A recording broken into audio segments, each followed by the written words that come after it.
What's up guys, I'm Phoenix Master 1 and welcome back for some more Fire Emblem Heroes, and this is going to be my first impression and the stat speculation of the FEH Banner that we're going to be getting tomorrow.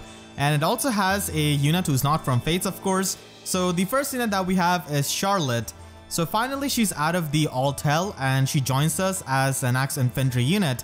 And she's going to be a really strong player phase offensive unit because of her preferred weapon, Fair Fury Axe. So this gives her -1 special cooldown.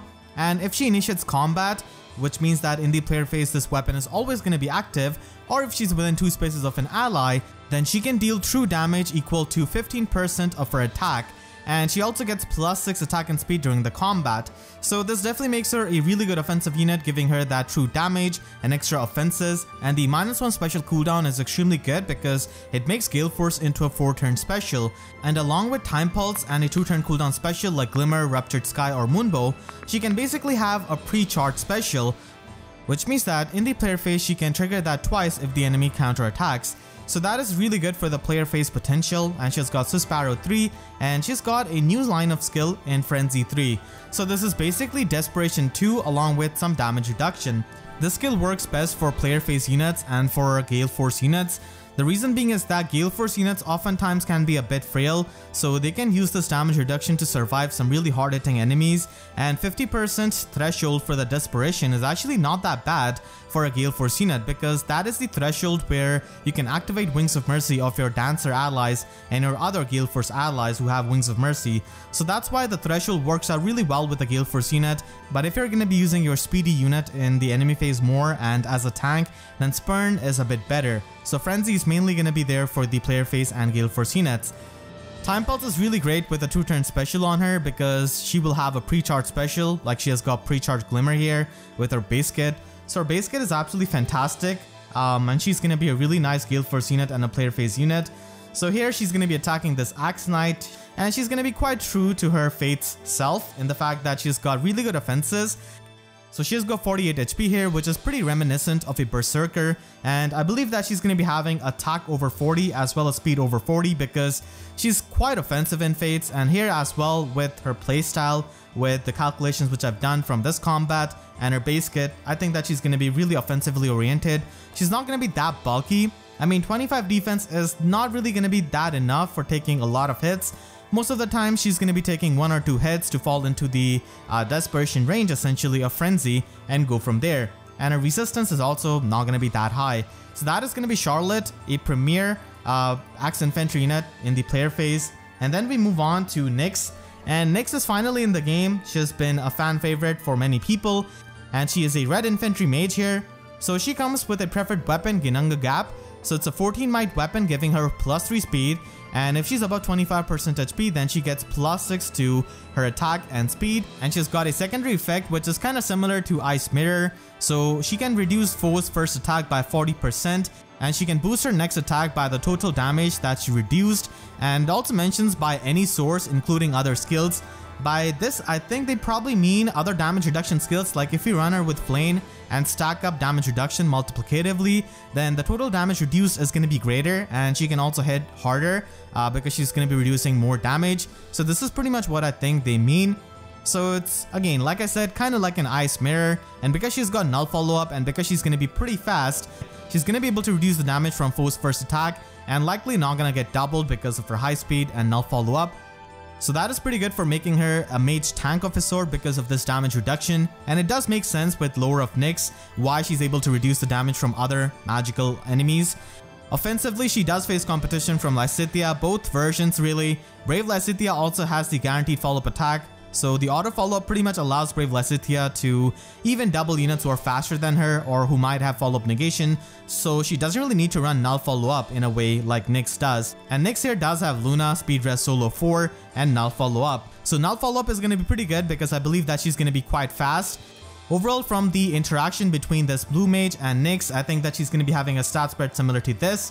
They definitely nailed the animation of Ginunga Gap from FEHs actually. So yeah, she's definitely going to be pretty fast, and I do expect her to be quite offensively oriented, having high attack as well. I don't think she's going to be having too high of a resistance because she already has the damage reduction, which is going to be more than enough to tank a lot of the magical threats here.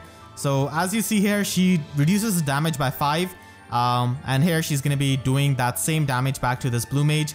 She's going to be pretty weak to bow units and dagger units because she only reduces damage from mages and staff units, and her HP isn't the highest, so she's not going to be most tanky against those physical threats, but against the magical threats she can definitely get that damage reduction. Defensively overall, she's going to be facing competition from Fallen Male Morgan, who just has such a strong weapon, but still Nyx is going to be quite a unique unit by having this hybrid of offensive capability as well as this damage reduction built into her weapon.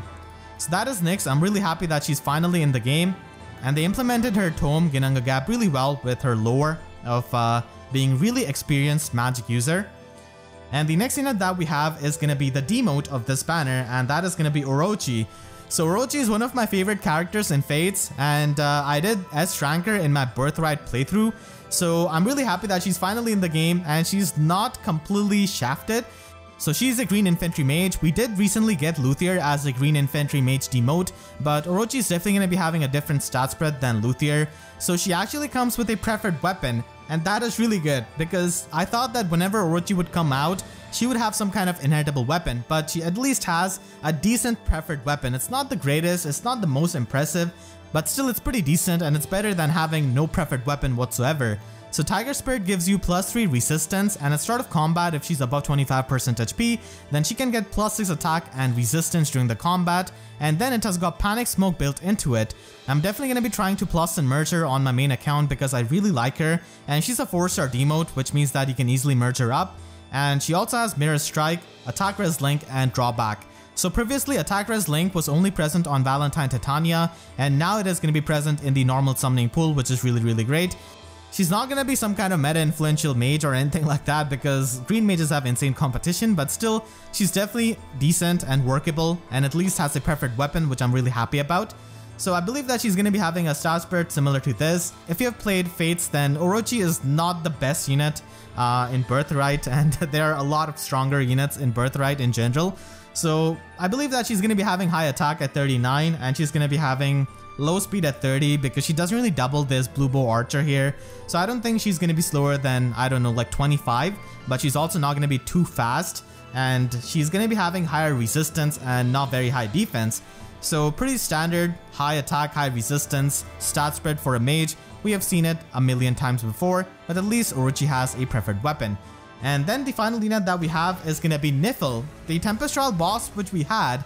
And a lot of people thought, including me, that she's going to be our new mythic unit at the end of this month. But she's not a mythic unit, which is really weird because she's God of Ice.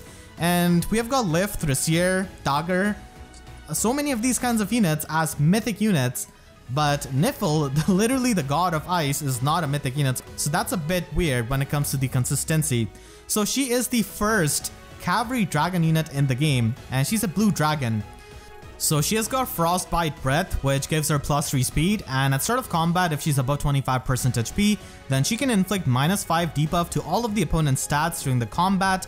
And after the combat she's got the Flash status, which is pretty similar to Kemph, and she also has the adaptive damage like all of the other dragons. So she's basically a better Kemph because of this weapon, and she does not have the splash damage like Kemph, but does get the debuffs, which is really great. And she also has Rally Defense Res Plus and ARD Attack Speed 4. Yes, a tier 4 version of an ARD skill. So this is completely useless in Arena because it's a high scoring skill. Yes, it's a 300 SP slotty skill. It is going to be scoring well in Arena, but it does nothing. I'm sure we're going to be seeing a lot of whales flex this skill on their Arena units. And I welcome those kinds of whales who make other people's matches easy. So yeah, this ARD attack speed is marginally better than the tier 3 version. It just gives you +11 at max, so it is pretty nice for offensive capability. But I think the main thing which you have to keep in mind is that now it is going to be present in the normal summoning pool, and ARD attack speed is extremely strong offensive skill for Aether Raids defense. She has got lull attack speed and also Domain of Ice as her preferred slotsy skill. So this gives +4 speed and resistance and 30% damage reduction on foes first hit to allies within 2 spaces during the combat. And if Nifl is present within 2 spaces of an ally, then she can give herself the +4 speed and resistance and 30% damage reduction on foes first hit. So the fact that she needs to be within 2 spaces of an ally is easy to meet, she can oftentimes just go away from her allies and then she's not going to be getting the effect of her Slotsy skill. So you have to keep that in mind because she's a cavalry unit at the end of the day. So I feel like she was a defensive mythic unit, but they scrapped that idea because if she was, then she would probably be an anima mythic unit and she would absolutely dunk on Zeros from her functionality because flash on a defensive mythic unit is really good, and the fact that she provides Domain of Ice to allies within 2 spaces is also extremely strong. But she's not a defensive mythic unit, and I feel like she was scrapped because she already has the stuff that you would need on a defensive mythic unit. She's got ARD attack speed 4. I mean, why would you give that to a unit who is not to be used in Aether Raids? Doesn't make too much sense, and she also has a preferred Slotsy skill, which is also interesting to me. So I guess we are going to be getting another unit as our mythic unit at the end of this month. I'm kind of expecting like Freyr or, you know, Anankos because they do make sense with the events of this month. So let's see what happens at the end of this month because Nifl is definitely not a mythic unit and she's just a regular unit despite being a god of ice.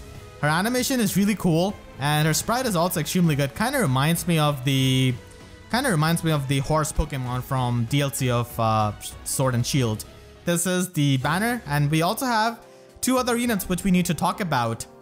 So the first unit that we have is Arete. I think that's how you pronounce her name. So she's here with a rabbit tome. She's gonna be the Grand Hero Battle. I'm not gonna be spoiling anything. So yeah, she doesn't have a preferred weapon. She's a Red Mage Cavalier, which are not really that common. We only have Mage Erica as a free-to-play unit, and that too, she's not easily mergeable. And we have got Valentine Titania, and that's pretty much it. So this is a really good class type.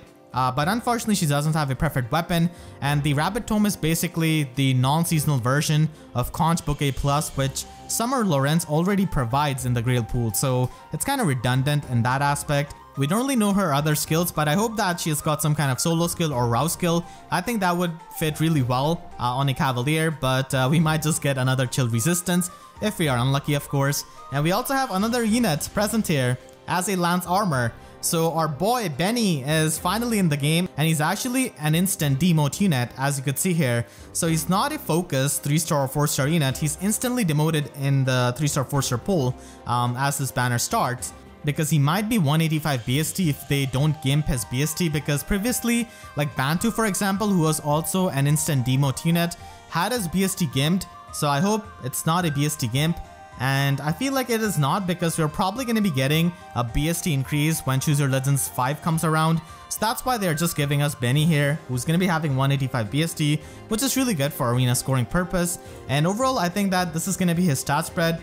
I did try to calculate based on this combat. Both of the units here are 4-star, but still I tried to scale up Benny's stats as he would be as a 5-star unit. So I think he's going to have 47 HP and he's going to be having 38 attack. He's definitely going to be pretty slow. He's going to be having high defense and still quite workable resistance. And we can already tell his base kit from this combat alone. We can see that he's got Steadfast Lance, which is the Lance version of Steadfast Axe, which the Dew came with. And it's basically a non-seasonal version of Guild Fork Plus. And we do see Pavis triggering here in this combat.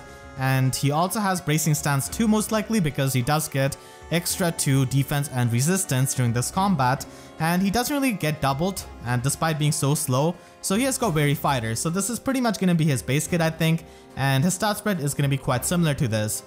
I think green color is going to be the main focus for many people because of Charolotte and her offensive capabilities. She's going to be a fantastic Gale Force unit, and Nifl is also a unique Cavalry Dragon, so I think those two are going to be the main color that many people are going to be summoning on. And of course, you can get the Celestial Stone if you do Spark on this banner, so you have a guaranteed chance of getting Charolotte, Nifl, or Nyx. Orochi is a demote unit, so you could get her eventually because she's going to be in the normal summoning pool. So that is going to be my banner impression. Let me know what you think about it in the comment section down below. And I want to thank all of my YouTube members for their constant support. If you enjoyed, then please be sure to leave a like and a comment, helps me tremendously. And be sure to subscribe and hit the notification bell, because YouTube sub boxes and Nifl both subvert our expectations. So that's it, I'll see you guys next time. Thank you so much for watching and have a great day.